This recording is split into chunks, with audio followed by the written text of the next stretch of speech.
Hello everyone, myself Vikas Sharma. Today we are going to start a new series on the topic data structure and algorithms. आज हम पढ़ने जा रहे हैं data structure and algorithm के बारे में। तो सबसे पहले तो एक क्वेश्चन सब दिमाग में आता है कि हम डेटा स्ट्रक्चर ही क्यों पढ़ते हैं। पढ़ने के लिए हमारे पास डिफरेंट लैंग्वेजेस हैं, सी भी हमने पढ़ी, C++ पढ़ते हैं, जावा पढ़ते हैं, C# पढ़ते हैं। डेटा स्ट्रक्चर एक अलग से लैंग्वेज हमें और क्यों पढ़ना है। डेटा स्ट्रक्चर को पढ़ने के लिए इसका एक छोटा सा एग्जांपल है, उसको समझ लेते हैं। आपके पास एक ह्यूज अमाउंट ऑफ डेटा है, उस डेटा को स्टोर किस तरीके से करेंगे, ऑर्गेनाइज किस तरीके से करेंगे जिससे वो फ्यूचर में एफिशिएंटली यूज किया जा सके। इसीलिए हमें डेटा स्ट्रक्चर पढ़ना।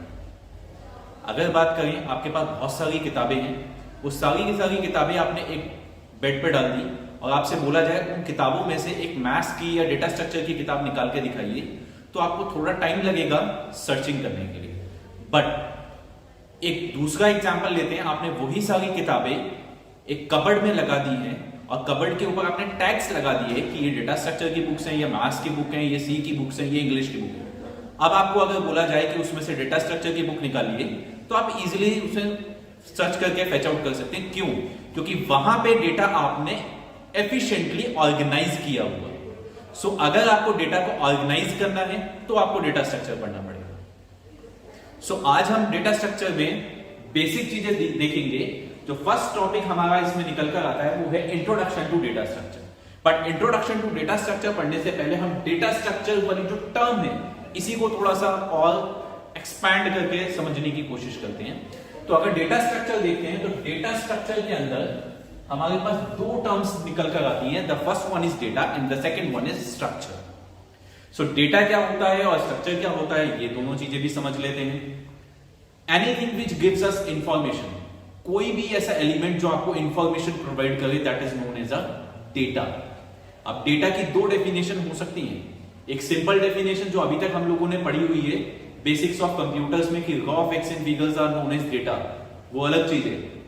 डेटा स्ट्रक्चर जिसमें हम सिर्फ और सिर्फ वैल्यूएबल इंफॉर्मेशन के बारे में पढ़ते हैं, इसीलिए इसकी डेफिनेशन बनती है any element which gives us information is known as data. देख लेते हैं एक बार। Any element which gives us information called data. अब डेफिनेशन तो हो गई, बट इसको समझने के लिए एक एग्जांपल भी तो चाहिए। तो इसका एक एग्जांपल लेते हैं। फॉर एग्जांपल, अगर आपसे बात की जाए student name, so student name एक आपके पास डेटा एलिमेंट है जो आपको सभी स्टूडेंट्स का नाम प्रोवाइड करेगा, सभी स्टूडेंट्स का डेटा प्रोवाइड करेगा। डेटा किस फॉर्म में होगा? उनके नेम के फॉर्म में। That's why this is known as a data element और data। सेकेंड अगर बात करते हैं इसमें जो नेक्स्ट टर्म निकल कर आती है डेटा स्ट्रक्चर में से, that is structure. The representation of the given data in a organized manner so it can be efficiently used in future is known as the structure. अगर आप जो भी आपके पास डेटा अवेलेबल है आप उसको इस तरीके से ऑर्गेनाइज करें, चाहे वो एक टेबल की फॉर्म में हो, एक एरे की फॉर्म में हो, एक स्टैक की फॉर्म में हो, एक क्यू की फॉर्म में हो, किसी भी तरीके से ऑर्गेनाइज करें, पर उसका रिप्रेजेंटेशन इस तरीके से होना चाहिए कि आप जब भी चाहें फ्यूचर में उसको एफिशिएंटली यूज कर पाए। That is known as the structure.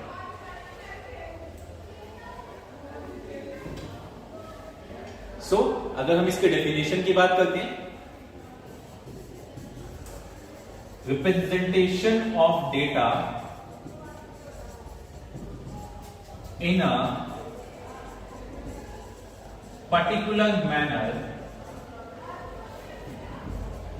is called structure।